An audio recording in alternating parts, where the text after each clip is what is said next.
What is an earthquake? Earthquake is a weak to violent shaking of the ground produced by a sudden movement of rocks below the Earth's surface. What to do before an earthquake? Let's prepare an emergency to go bag. First is we need to prepare clothing good for 2 to 3 days. This includes a jacket, a towel, and a blanket. Second is we need to bring a first aid kit. This includes band-aids, alcohol, personal medication, betadine, and ointments. Third is to bring food. This includes bottles of water, cup noodles, canned foods, and biscuit. Fourth is we need to bring flashlights and extra batteries. Fifth is you also need to bring charger, cell phone, and a power bank. Sixth is we need to bring a whistle. Seventh is we need to prepare toiletries.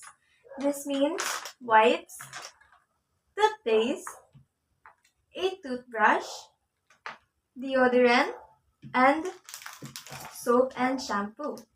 And lastly, we need to prepare our personal documents and extra cash.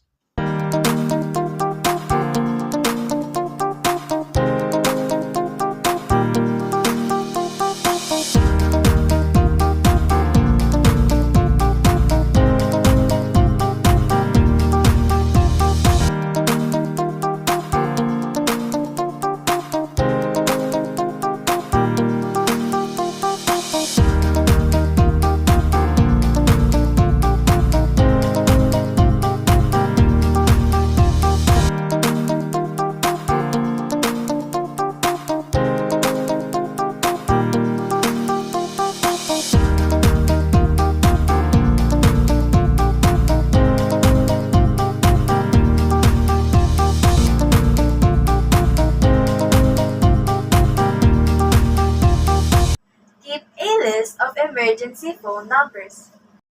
What to do during an earthquake? First, do the duck cover and hold or take shelter under a sturdy table. What to do after an earthquake? If the shaking stops, immediately get the emergency go bag and go outside into an open area. Expect for an aftershock if that already happened. Check your surroundings before informing your family members that you are safe. And next is to wait for the news update. This is my performance task in MAPE about the earthquake drill. I am Lian Isabel Dibangiban from Grade 6 Faith. I hope you have learned something today about the safety precautions before, during, and after an earthquake. Stay vigilant and keep safe, everyone.